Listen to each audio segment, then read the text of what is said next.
Hey, well, appreciate y'all checking in. She Love Lance, B Heath. Hey, what's up? What's up? How you doing, Tristan? See y'all checking in. Olivia Jacobs. It's a Roman. Glad to see you back. Glad to see everybody back. Glad you're in the building. Who else we got? You know how we do. Drop in the comments. Where you from? Who's checking in? We got a great guest tonight. I'm telling you, I'm excited about this man. We got a legend in the building tonight. It's gonna be exciting. It's gonna be real exciting as the people start to roll in. How you doing, She Love Lance? B Heath, 28th. Where you from? Where you checking in from? What city and state we at?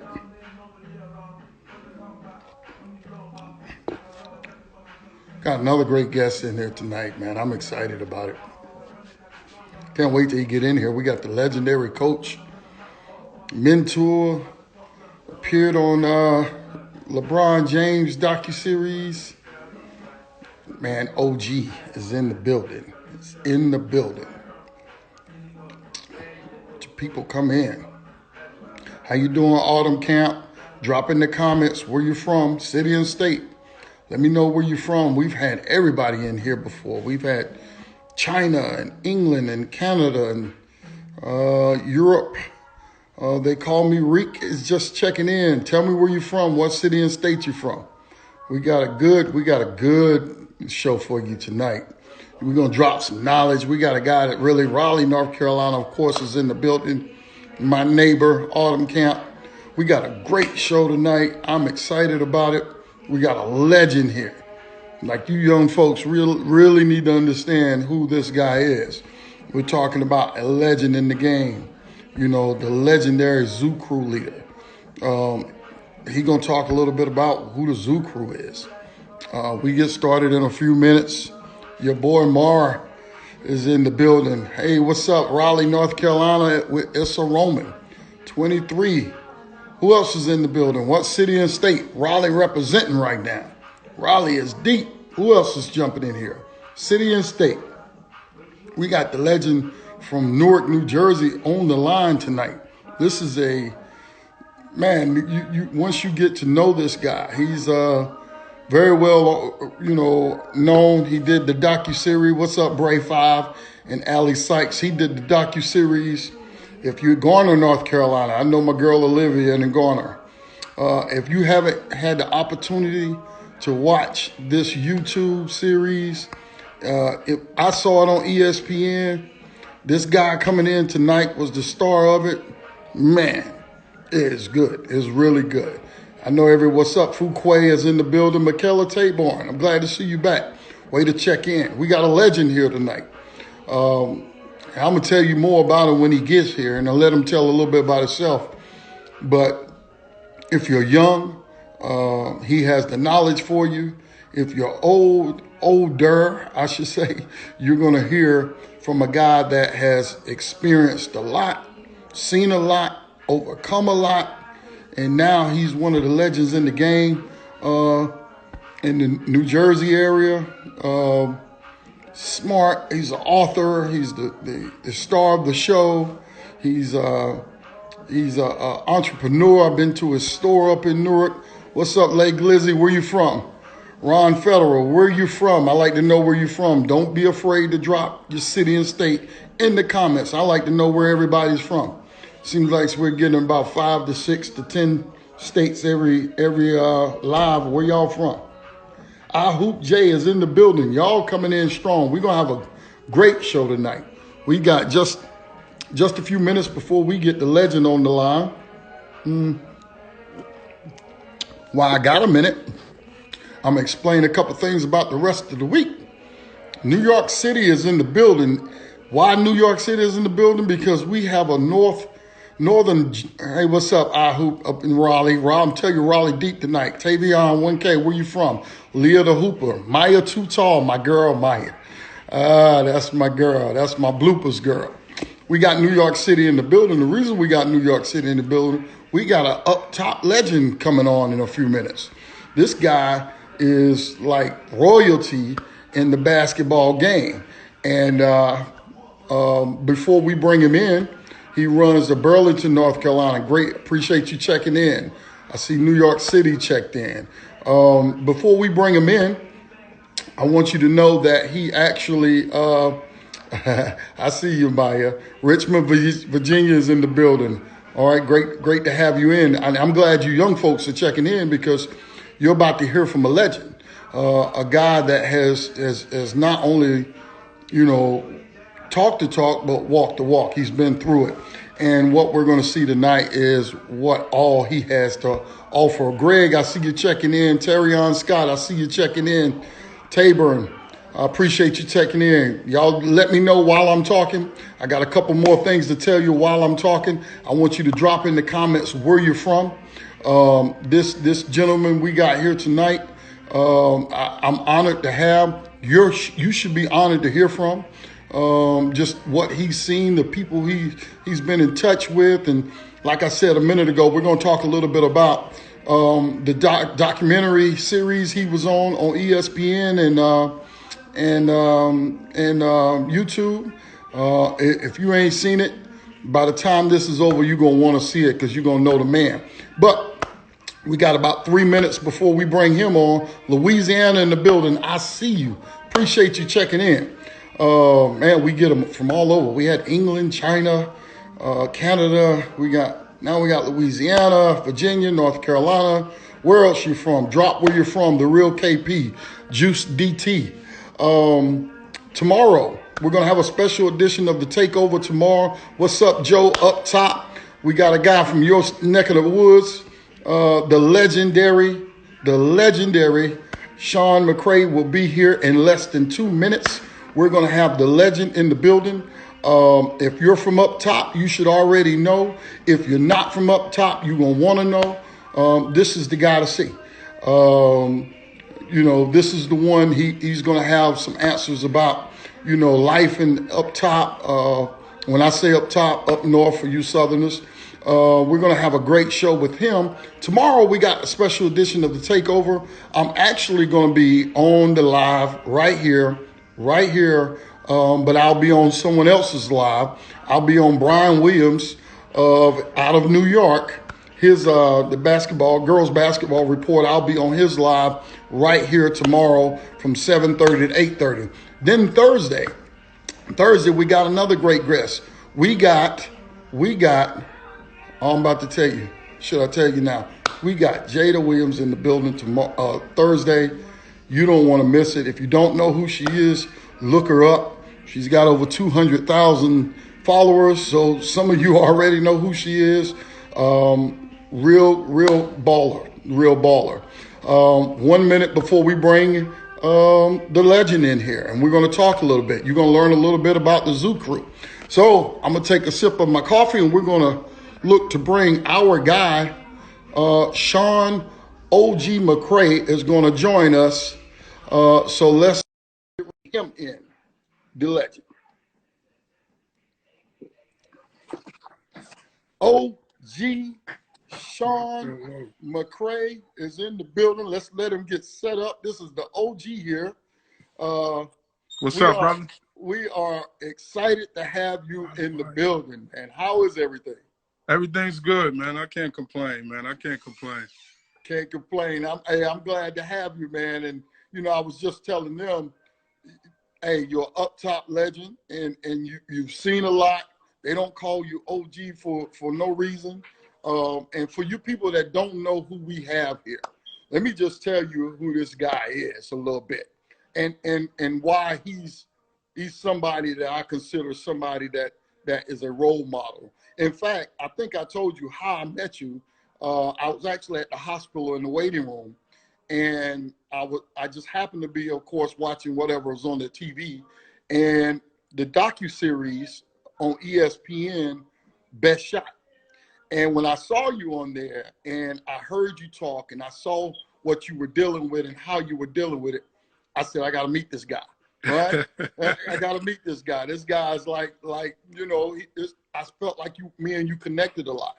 So it was 2 weeks later, I'm up in Newark in Central Gym trying to get passes. They like, yo, son, who you?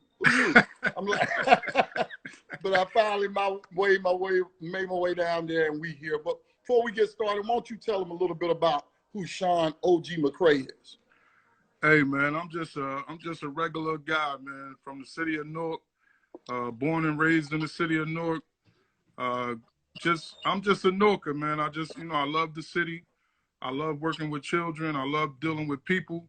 I'm just a humble guy, man. I work at Central High School. I've been coaching there for the past 15, 16 years, 13 years as a head coach, and I was an assistant coach for 3 years. And I graduated from Central, so I'm proud to be coaching at the school that I graduated from. A lot of people don't get that luxury, and Right. I bleed sky blue and white, even though I only went there for a few months. I was at St. Benedict's for 3 years, and then my last year I transferred to Central High School, and but I was trying to be a Blue Devil ever since I was in the 8th grade, but it didn't work that way. So I got the opportunity to play for Central my senior year, and I went off to college. I had a great college career. Played in the National Junior College Championship my freshman year at Keystone up in Pennsylvania. And, I had a good 2 years there, and I transferred to Caldwell University where, I broke a lot of records up there. I played on the first, men's basketball team there. And, I had a great young life, man. You know what I'm saying? Right. I just rep my city, man. No matter wherever I go, I'm Newark, man. If anybody talking bad about Newark, I kind of throw in the good things because it's bad places everywhere. You know what I'm saying? But we got some good people here. We got great kids that come out of Newark and go to school and do different things, or even just do things in the world. You know what I'm saying? It's not just basketball all the time. But if you know me, man, I try to get along with everybody, which is impossible. Right. I do my best to trying to deal with people in certain ways, and I do what works for me, man. I don't follow trends. I try to set my own trend. I don't follow what other people do. I mean, if it's working for them, then it might not work for me. I might have to do something else.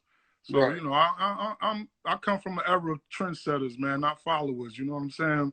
I think we're in an era of followers now. A lot of people don't know how to do their own thing, and they follow what everybody else doing. So I stick to what works for me, man, and it's been working for over 30 years.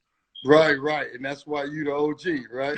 And Newark, I got a little history with Newark. I was down there maybe 20 years ago. I used to hang there right off of Summer Avenue. You was in North Newark. I was in North Newark. Used to party with my Dominican friends and my Puerto Ricans. Right. Oh, you was partying. You was partying. Huh? Yeah. Right off McCarter Highway over that way. So, but we're going through this pandemic. I know it hit New Jersey hard, Newark hard.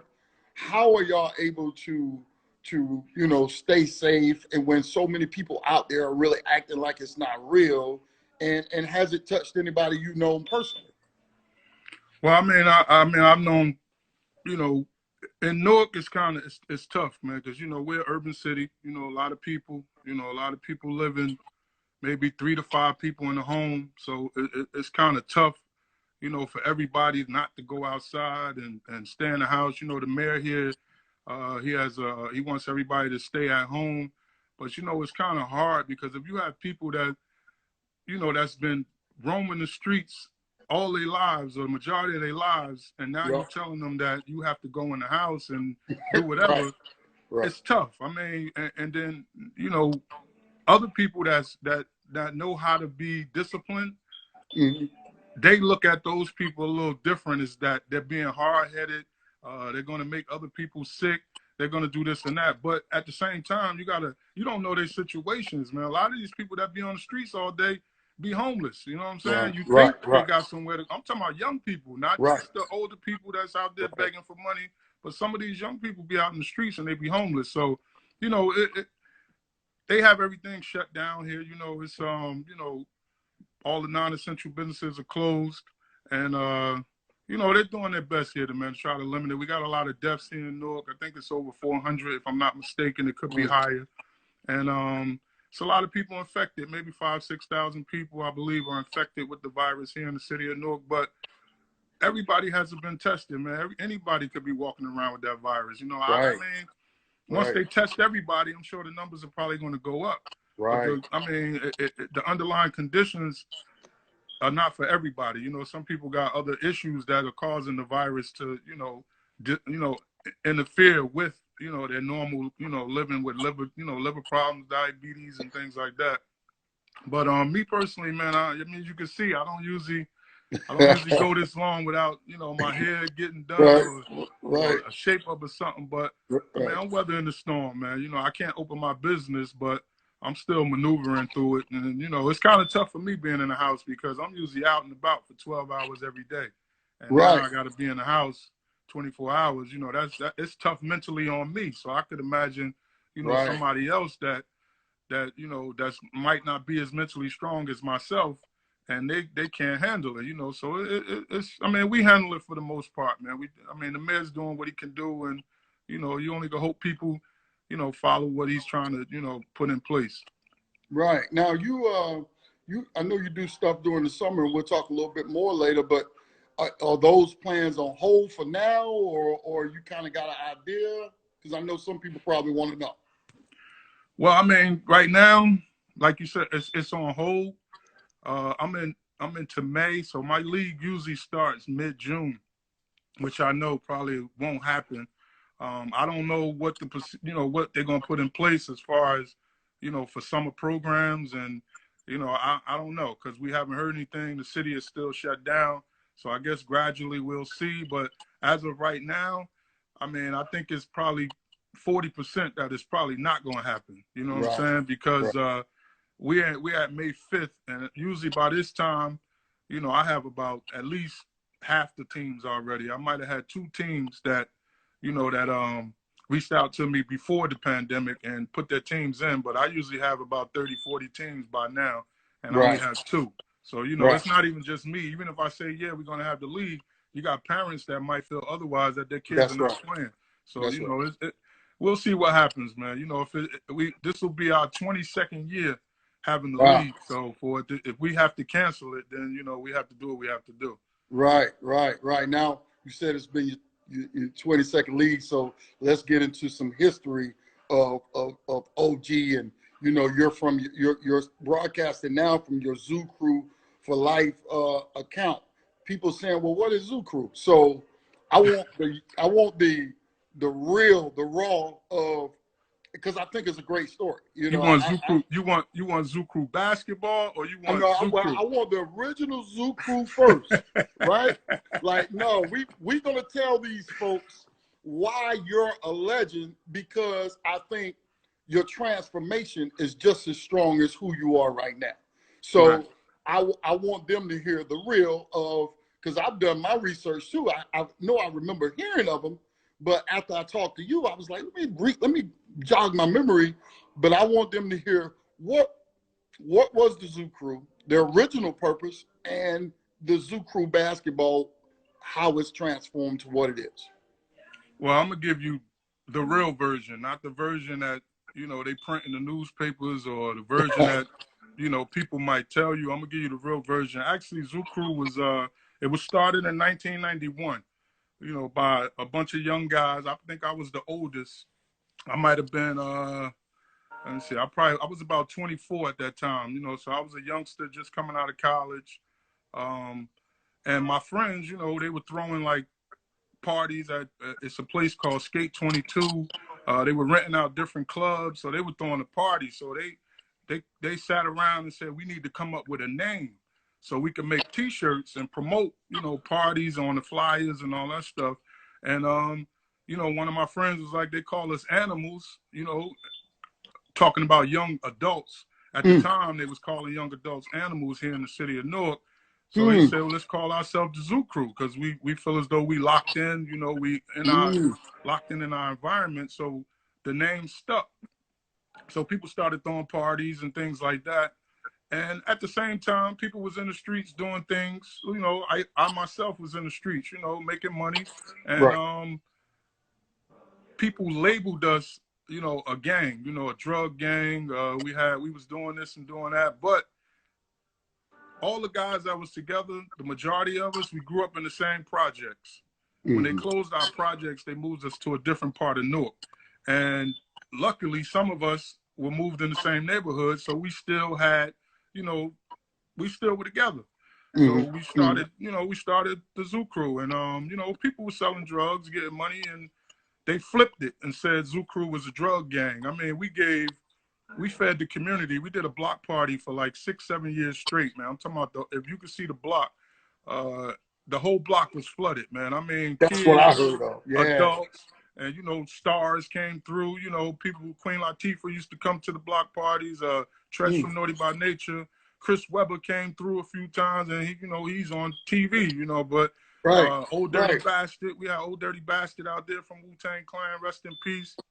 OJ daughter, Arnell Simpson, she was sitting on Chadwick Avenue with a worry in the world. She from LA, you know, and she's sitting in the middle of Newark with no problems, you know what I'm saying? So we fed the community, we kept the community safe, we took care of the kids. If you didn't go to school, you couldn't be on the block. So, you know, we were organized at 20, I was 24, so my friends were like 23, some were 18, 19. At that time, we were organized and thinking on a different level. You know what I'm saying? We were more community than we were, you know, being in the streets. You know what I'm saying? Nothing happened on our block while we were there. You know, everybody was safe. And, you know, unfortunately, a young lady got killed by the police. And we stood up and marched. You know, we was like the, you know, the focal point in that community. So we stood up because we thought that was wrong what the police did to the young lady. And they flipped it on us, man. They said about 6-7 months later, they had a federal investigation against the Zoo Crew because we stood up and marched and everybody wasn't 100% as far as standing up for politics. You know, when you do politics in the streets, you know, street people usually come out on the wrong end of the stick. So they kind of flipped it and said that we was a drug gang and they had a federal investigation and they locked up about 30-something people. And out of those 30-something people, I think about 6 people was actual members of the Zoo Crew. I don't know who those other, I don't know who those other people were. And, you know, my best friend, who's still my best friend now, was labeled the drug kingpin. And they he went to trial and they sentenced him to 30 years for, you know, as a kingpin who's never been arrested. He was about 28, 29 years old at that time, never been convicted of any charge. And they sentenced him to 30 years in jail for drugs they never found him with no drugs, all hearsay. So he did 13 years. He's home now. You know, he did an article for Don Diva magazine, an article in the cover of the Don Diva. We were on that cover, but the article was about him. You know, they interviewed him while he was locked up in federal prison. But he's home now. So, you know, we're still active. I'm the only one still really, you know, running around with the Zoo Crew name. I kept it alive through all that. And people still use that against me as you being Zoo Crew. And, you know, they looking at the negative history and not the positive. So it's all positive now, man. I don't let that stuff bother me or stop me from doing what I'm doing. You know, I just keep it pushing because, I mean, we like the kids saying now, we got it from the mud, man. And we still, you know, we still doing it. Yeah. And that's one reason I thought about I wanted you on because, like you said, a lot of people think of Zoo Crew in a negative light and may look at you as if you're glorifying the bad side of it and have no idea what it actually stands for and what you do in the community. Right. Like, you know, like your basketball league, you've had that for years and has some great players come through. I've had the actual program since 1996. I had it for 24 years. The federal raid was in 1997. So I had to start the program a year before that. Really? And I kind of weaned myself off the streets because I was dealing with kids. Now, I would be a hypocrite if I'm telling these kids to stay on the straight path, and here I am standing outside in the streets, and they're coming around the corner seeing me doing negative. So I had to get myself together, you know, because I graduated college in 1990, man. I didn't get a job in my field working until 1998. So I was 8 years with a college degree in the streets. You know what I'm Really? saying? Not even looking for a job. I'm trying to get this money and do whatever. Yeah. But at Yeah. the same time, I was still focused on basketball. You know what I'm saying? Because I loved the game and I saw the kids in the community, they wasn't doing much. So that's what made me form, the Zuku basketball program in '96. I formed it with kids that lived in a 3 to 4 block radius of where I hung. So I did it with community kids. It wasn't Right. these high level basketball players. And these kids was, they were street kids, but they was hungry. And those are the kids at the time. I loved those kids because I saw a little bit of me in them. You know what I'm saying? And I was hungry, and somebody picked me up and said, come on, we're going to go here and watch these games and do this and that. And then I got more acclimated with the game. But, yeah, I mean, it's been tough, but, we've been doing it. But I'm going to tell you here, I didn't start that because I was doing negative things in the community, because I want people to understand. I had my first basketball team when I was 16 years old. Before I even thought about even going on the streets or doing anything negative, I was already coaching kids in the summertime in my neighborhood in the projects I was living in. So this has just been embedded in me, and I just took it and ran with it after I got myself together. Yeah, and you talk about getting yourself together. I think one of the things, I don't know if I read it or I saw it on the YouTube special, but what I remember, what stood out to me when you said, you heard about all of the people getting picked up, and you waited for that knock. And that's you real. know what I mean? Yeah, Tell them about that, because that stood out to me. Well, I mean, I was in a house, I was living on Chadwick Avenue at the time, and that's where we were, hustling and doing our thing. And my friend who I told you, Terrence Mustafa, he had a store. He had a clothing store, and that's what made me want to do a clothing store. Okay. He had a clothing store on Clinton Avenue, which was around the corner from where we hung. And I heard people yelling out that the feds was in the Zuku store. I heard it in my window. It was in August of '97. So I got up and I'm like, the feds, I looked out the door. I could see down the Clinton Avenue from where I lived, and I saw it was blocked off with police. So I had got a phone call maybe 20 minutes after that, 6 o'clock in the morning, telling me they rounding up members of the Zoo Crew. So I'm like, rounding up members of Zoo Crew. And first of all, the person that called me, I don't even know how you got my number, because I don't even deal with you. So how you calling me? You know what I'm saying? So once he said that, I called a friend of mine, and they was like, oh, they already came and got him. And I'm like, wow, they locking people up for real. Right. So, I mean, I don't got nowhere to run to. I ain't got family down in North Carolina, Right, North Carolina, Georgia, wherever people run to when they leave from up north to run from the pole. I don't have none of that. All my family is right here in North. Right. So I thought, this is it. You know what I'm saying? I done escaped it a few times. I've been arrested a couple of times, never got convicted. But this is another time we talking the feds, so it's a little different. Right. So I just went and sat in my living room, man. I ain't even gonna lie. I just sat there and just waited, like, you know what I'm saying? And then time went by, and they never kicked in the door. So I started calling other people, seeing other people. So I did put myself in a situation where I went to someone's house, and they was watching the house, and all the federal agents came out, and they was asking me, well, what's your name? And the one guy left, and he came back, and he shook his head like, I guess I wasn't on their list or whatever. So I kind of breathed a sigh of relief. And after that, I said, that's it, man. I you know what I'm saying? I can't, like I said in the documentary, I can't do this no more. You know what I'm saying? I got to get back on the right path, because I got a college degree. You know what I'm saying? I understand the game of basketball. I got to use this and do something else. So I got lucky, man. I ain't going to sit here in front. Sometimes you're guilty by association. I got lucky. So I just flipped it around and said they'll never get another chance to lock me up. So I'm here now. Man, I tell you, when I told you our stories are so similar, that's what I loved about it, because it hit home for me. And the reason I wanted you on here to explain to these young folks is things may go wrong, things may seem bad, but they have a purpose. Right. Because look at this. Look at all the kids you have been able to influence and been role model and a mentor to, that you might have not had that opportunity if you didn't have the background that you had that led you here. Right. So your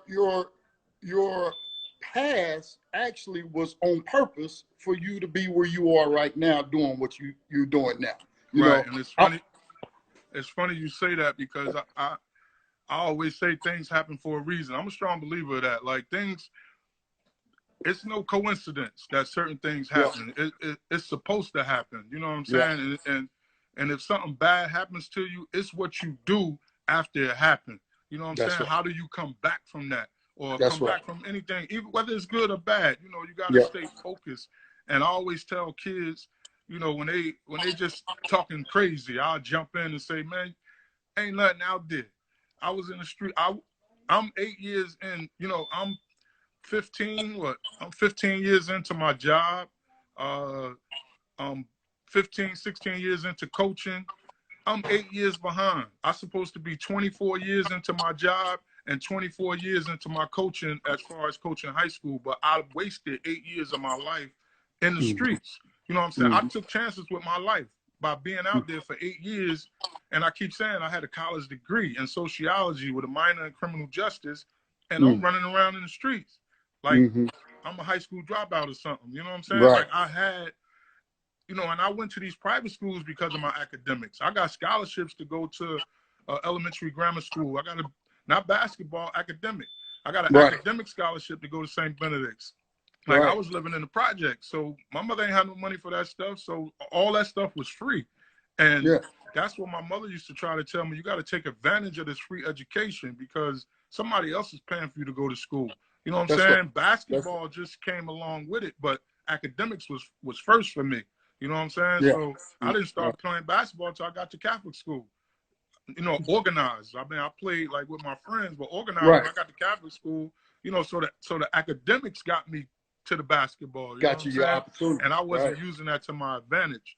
You know, No. I was able to maneuver in the streets because I had little street smarts and I had the academic part of it where a lot of them don't have. Like I think first instead of Yeah. reacting. You know, a lot Yeah. of people just react and it takes them out of the street. You know what I'm saying?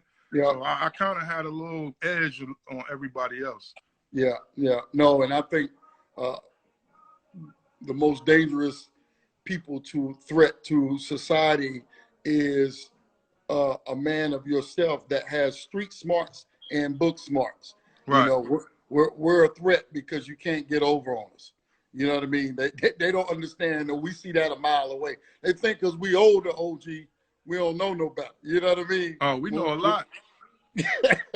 We You know know a what I mean? lot. We know a lot. You know, now, all of that experience has led you, of course, you're the central head coach. And how I did, again, how I saw you was on the YouTube docuseries that went to ESPN and watched it on there. It was executively produced by LeBron James. How did that whole docuseries come to fruition? Did they approach you, or how did that work?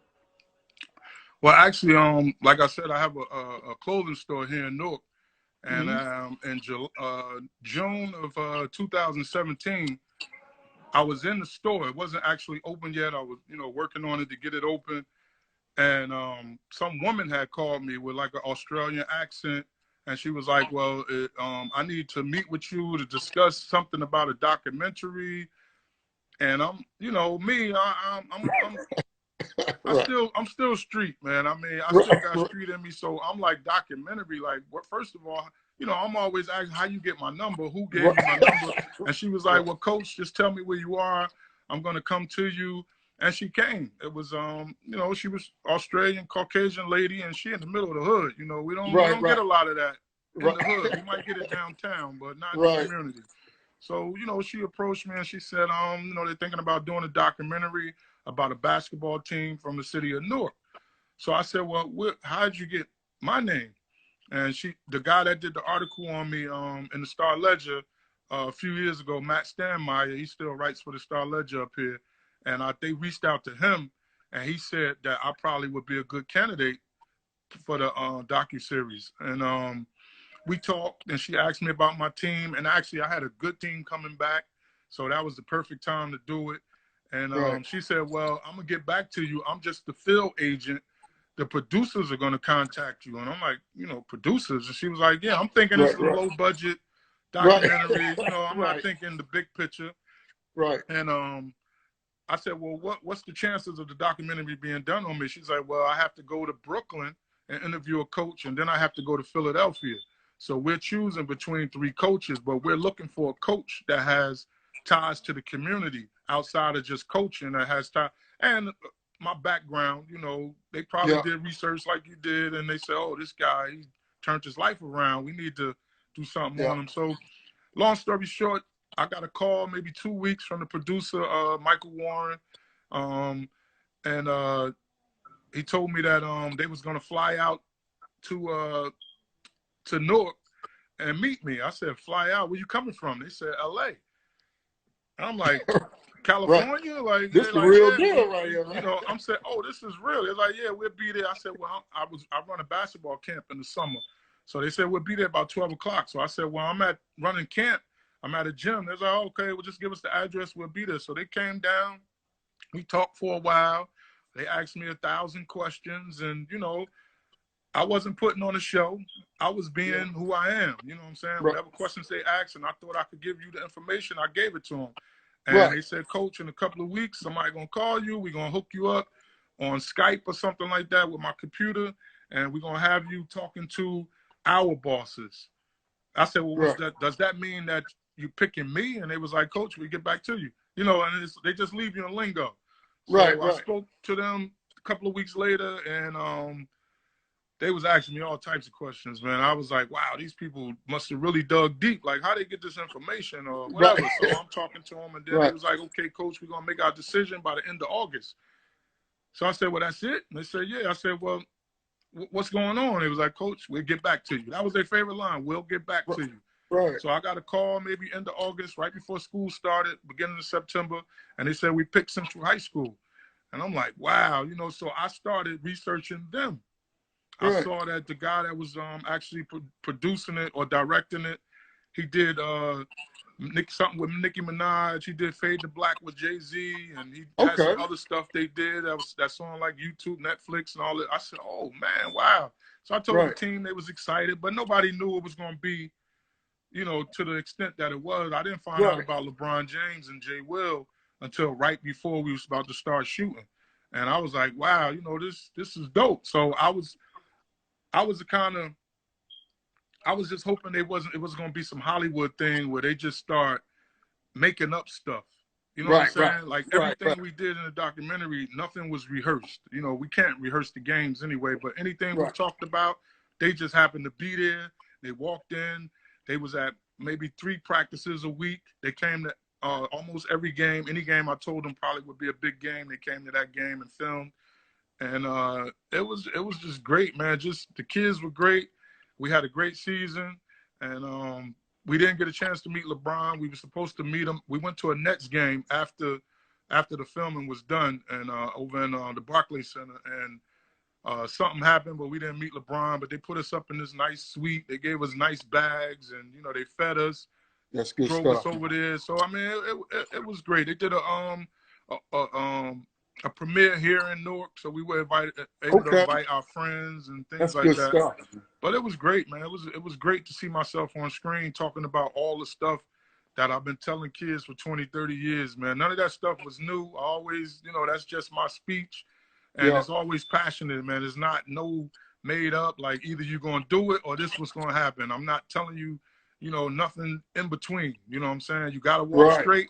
Or if you ain't going to follow the rules, they're going to put you in a place where you ain't got no choice but to follow the rules. So you don't want to be there. You'd rather be out here. Yeah, no, and, you know, I think, and I really highly recommend people go watch it. Yeah, it's dope, man. Eight-part series. It's dope. It's free now. It cost money when it first came out, but it's free now. So they ain't got no excuse. They need to go see it. But what was good about it was it wasn't just basketball. It's really showing how these kids made it through the struggle daily. You know what I mean? Like, we sometimes as coaches or mentors or even other parents of other kids don't realize what the teammate is going through. You know what I mean? And I thought it did a great job of you know, just kind of highlighting day-to-day struggles, right? Right, because Isaiah, I mean, I'm going to be honest with you, man. The kid Isaiah, I didn't know he was living like that. Because Really? he came to school every day.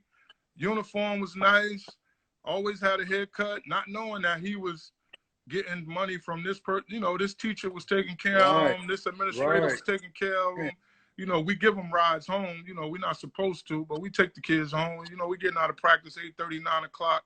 They going to different parts of Newark. We can't let these kids go stand on the bus That's right. stop, and you That's know, right. so we take chances as well. But I mean, it's getting them home safe because they in our care. Because if it was my child leaving practice at 9 o'clock, That's right. I wouldn't want nobody to go say, okay, go stand on that bus stop when I'm about 5-10 blocks away and I could just drop you off and, you know, keep Right. it going.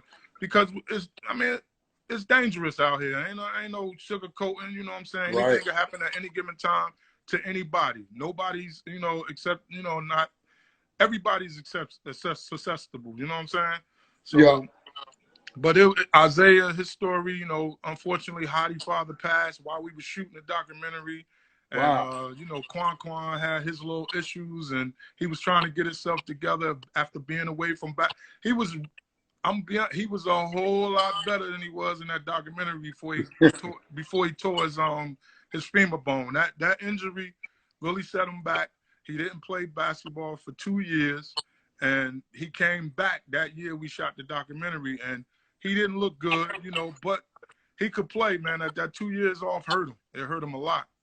So, you know, and that's just another story I use with him, with other kids, because he put himself in a bad situation, you know, riding a stolen car, and it cost him 2 years of a sport that he loved. You know what I'm saying? Mm-hmm. So, And I mean, he's all right it's good now. it's good you saying that, and shout out to him because he just checked in a little minute ago and said what's up to OG because he's actually watching. Quan is, you know, and you're from the streets of Newark. You've been there, you know, pretty much your whole life. You've been through the crack era and you know you've seen it all pretty much, right? What do you think the main struggles or what could help advance, you know, the streets of Newark? You think it's a lack of community support, policing, you know, public assistance? What do Newark need more of? What do they need to hear from you?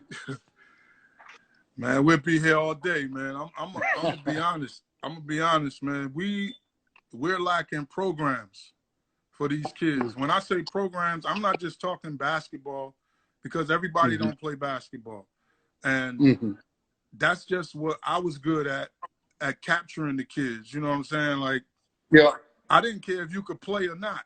If you was interested, come on. We're going, instead of you joining that gang over there, they think we're a gang. Come on, join this gang. But we're going to show you different things that gang going to show you. So I just think we lack programs. I think money is not put in the right places.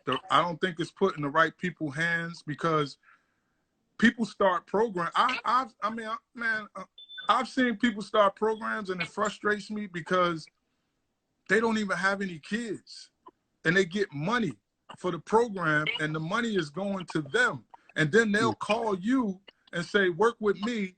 No, I'm not working with you, man. You trying to use my kids. You know what I'm Right. saying? Let's get your That's group right. of kids and my group of kids, and let's work together. We're not going to do, I'm going to put my 50, 60 kids and bring them to you. No, that's not what's going to happen, because you don't have the kids' best interest at heart, because you started a Right. program and you're not even reaching out to any kids. So I think we lack funding. We don't have any programs that a lot of other kids, like I said, it's not just basketball. Kids like to do a lot of different things. You know what I'm saying? And I don't think it's a lot of people in place. It's not a lot of people in place in this city that genuinely care for the kids, that will start up a program and do the right thing by the kids. So I think it's lack of programs, lack of people that really care about the kids. Policing is a problem, because they don't know how to communicate with the community. You got to be able to communicate with the same community that you are working in. You have to understand the dynamics Right. of the community that you're Right. working in. Right. When I was in the streets, we knew the law. You know what I'm saying? When police rolled up on us and said, get on the car, what's your name now? For what? We was like a smaller version of the Black Panther Party. Like, nah, you're not just running up in here Right. and telling Right. us, no, we're not doing it. So I had to tell a police officer one time back in the day, he was like, well, you know what? I can make you move. I said, bro, you can't make me do nothing. You know what I'm saying? Oh, Right. I'm going to call for, no, I said, you're going to have to call for backup. And he was like, call for backup? Yeah, because we're allowing you to police our community, man. You're not going to come in here and disrespect us. We live here. This is our Right. community. No, we don't Right. own anything in this community, but we live here. You know what I'm saying? You got to respect us. So I think the policing has fell off a lot. You know what I'm saying? It's more, as you can see, it's a lot of police brutality. You're seeing it now because we have cameras and all that.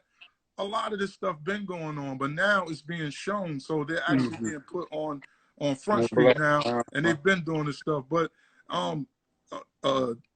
like the home situations for a lot of these kids, as you saw in Best Shot, Quan got to go live with an aunt because he don't want to stay in this neighborhood because it's not safe. And Isaiah living all over these places, and it's just a lot of different things, man. Like, I don't think people care for the community like they say they do, man. I just don't feel it in my heart from being raised in this community and growing up and just seeing different things. And it's a lot of things that other major cities have. And when I travel to those cities and I go to certain places I want to see.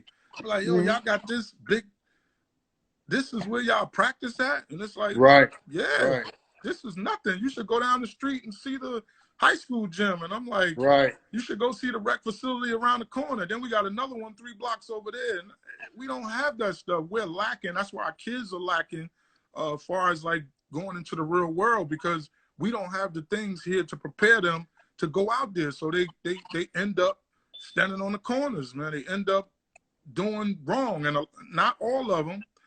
And I'm going to say the majority of the kids do the right thing, but it's always just a pocket of kids that's causing the problems. Like if you in high school, I work in a high school. We got 760 kids in the school. It's about 20 to 25 kids, the same 20, 25 kids that causes the problems out of a school with 760 kids. And then they'll say the school is bad. No, those 25 kids are bad. The other 735 doing what's right. So, you know, it's like, it's tough, man. And I get frustrated with a lot of things, but I just keep it pushing, man. And I try to stay away from the riffraff and the people who I know are not, you know, genuine to the kids or genuine to the community. I try to stay away from that. And if it takes me 10 years to get somewhere and I could have connected to somebody and got there in a year, I'd rather take the 10 years, man. You know what I'm saying? That's just me. You know that's good. That's good stuff. And again, you know, I also read you ran for office there because, to me, like I said, it makes perfectly good sense. You know the streets, and you got the book smart. You know what they need. You know, are you thinking about running for office again sometime? You know, we need it. You know, they need you there. I ran in 2014. That was my first time running. I ran for a Central Ward, the ward that I grew up in most of my life. And then I ran again in 2018. 2014, I finished third. But I finished, out of 9 people, I finished third. I ran against the 2 people that finished ahead of me. One of them was the current council person, and the other person was someone who was in council seat, but they lost it and they was trying to get back in. You know what I'm saying? So I ran against 2 seasoned council people, politicians, and here I am with no political experience, no money. Got about 5 or 6 people on my team that worked and didn't get $1. You know what I'm saying? And I look at all these other people that run, and they got people on their team, and they paying them all this money. So and I'm not mad about anybody making any money, but money don't drive me. You know what I'm saying? It's nice to have, but I've been doing things without money. And if I got my hands on some real money, I could do a whole lot of things that I already got in my mind. But it's just like I said, if it take me 10 years, it take me 10 years as long as I got my help. But in 2018, I finished second. I was in a runoff with the with the current council person now. It was her first time running, but she was on the mayor's ticket. And, you know, they had a little bit more strength, a little bit more money. And we had to have a runoff. You know, we did the first election, and then she didn't get 50% of the vote. So we had to have a runoff. And we did the runoff, and she beat me by about 250, 300 votes. And again, no money, 5 or 6 people on the team, just working hard, strategizing, talking to I went after the people that didn't vote. You know, they had the money to get into the senior buildings to talk to the seniors, because the seniors come right downstairs and vote. You know, people that live in certain areas, they got to walk the vote, and you got to get them to come out. So I went after those people because that's who I know. You know what I'm saying? I mean, I know some seniors, but the base of my voters was people from the community, you know, the real community, the struggling community every day. That's who came out and, you know, and voted for me. So I don't know, 2022 is the next election. I'm not sure what I'm going to do. You know, even in 2018, I wasn't sure. The election was in May. I didn't start campaigning until March of that year. So I only campaigned for a month and a half and was in a runoff. You know what I mean? I didn't go hard because we were doing a documentary. We went to the state championship, so the season lasted a little longer. We finished the season March 20-something. I want to say the election was May 8th. So I campaigned from March 20-something till May 8th. You know what I mean? And then we forced the runoff, and the runoff was in June. So that's good stuff. That shows the power without the money. Is, you know, you have the influence there, you know, and you're definitely doing so much good for the community. That was one of the reasons I went up there and decided, hey, man, this guy wants to give these kids exposure and bring light to all the players that's coming through. And, you know, a couple of months ago, we decided to join forces and let's bring more exposure to that Newark area. Who are some of the kids, because we always got college coaches watching, who are some of the kids, and I got so much I want to go through, but Instagram knocked you off in an hour. So, but yeah, so, but real quickly, who are some of the kids that, like, us and college coaches need to keep an eye out for? That are returning, the kids that are coming back? Well, we got a few juniors that are pretty good. I think right now, I believe the #1 junior coming back is Bakir Cleveland. He's a kid at University High School, about 6'4". He was forced to play guard this year because their guard play wasn't that great, but it helped him out a lot. Wiry kid, can finish at the rim. Actually, he played in my Zoo Crew program, but he goes to University High School, which is one of our rivals. You come to one of those games, you might not get in the gym. So he's one of the best players that's returning. Another kid at Newark Tech, Kelvin Marshall. He's about 6'5". Bully down in the paint, man. He's a bully in that paint. He's tough to box out. He gets a lot of rebounds, a lot of putbacks. So he's probably one of the better kids as well, returning. He'll be a senior at Newark Tech as well. And another kid, my kid, he's at Central. His name is Tashim Anderson. He's about 6'2", athletic, finishing at the rim. He can handle the ball. We had to play him all over the place because, you know, in our city, we don't have real bigs. So 6'2" is like a small forward, power forward here in our city. But he's really a point guard. But, you know, he tried to make the adjustment. He did the best he can, but he's one of the better players coming back. Another kid is Justin Harcourt, about 6'6", long, skinny kid, another guard. He's not a big man. We got a lot of guards here in our city, but about 6'6". He's at university also with Bakir Cleveland, so they should have a good team returning next year. Ayon Walker, very athletic kid. He's about 6'3", at Barringer High School. Handles the ball for them as well. He can get to the basket. Good defender. So he's coming back. And the last kid is underrated kid. A lot of people don't know about Jack. His name is Jack Cosmius. He's at Eagle Academy here in Newark. He'll be a senior, and he's very athletic. Anything around the basket, he's dunking it. You know what I'm saying? Probably need to work on his mid-range game because he's about 6'4", 6'5". He'll probably get bigger. And he has a nice frame, man. Once he get in that gym and work out, he's going to fill out. So that's probably the top 6 seniors. They'll be seniors next year.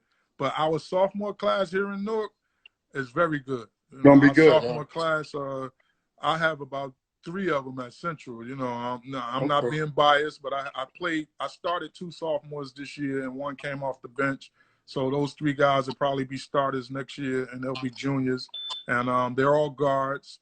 Zyree Brown, who you saw, who you wanted to Yep. come down to your camp, which you didn't have because of this coronavirus. But Yep. yeah, Zyree Brown, very wiry.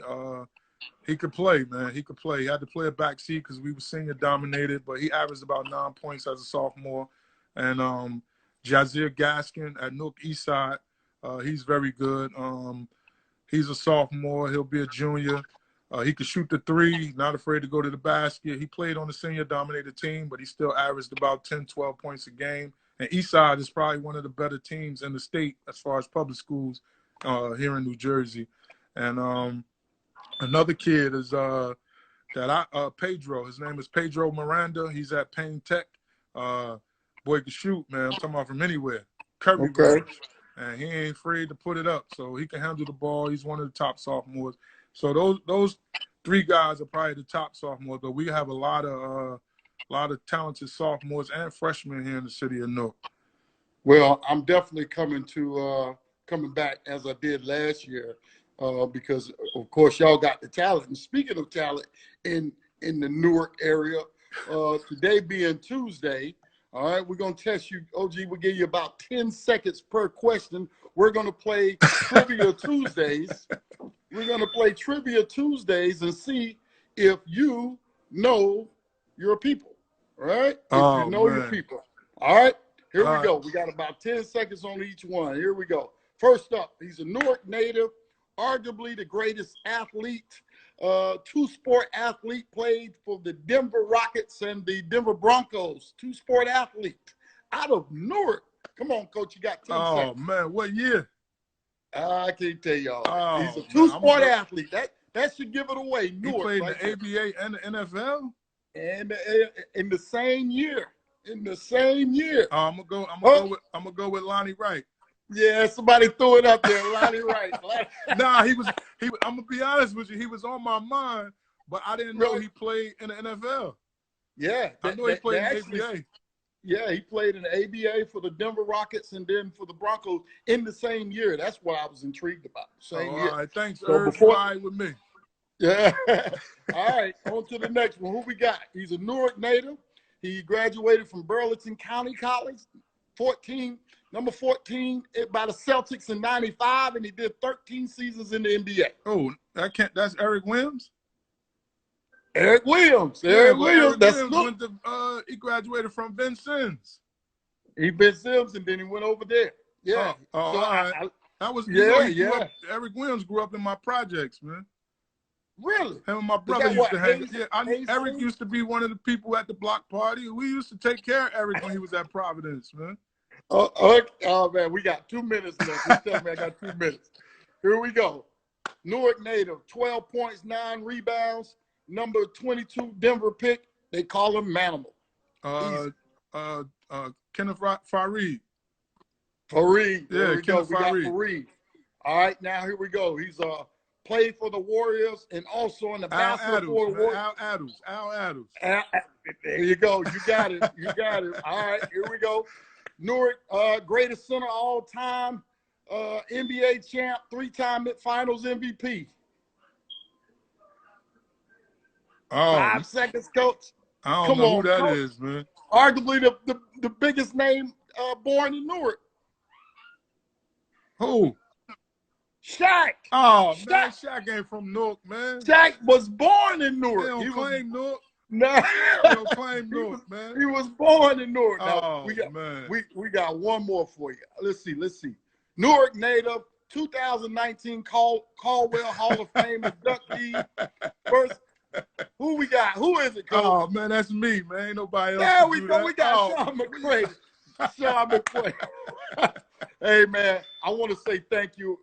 We got about 35 seconds left. Thank you for being on here. You've really been an inspiration to so many people, man. You continue doing what you're doing. If you need anything from us, we're there for you. Coach, once again, we appreciate you being here. Hey, thanks for having me, man. I appreciate it. No question. We'll talk to you soon. All right. There you have it. We're done for the day. Check in tomorrow. We'll be on Brian Williams' IG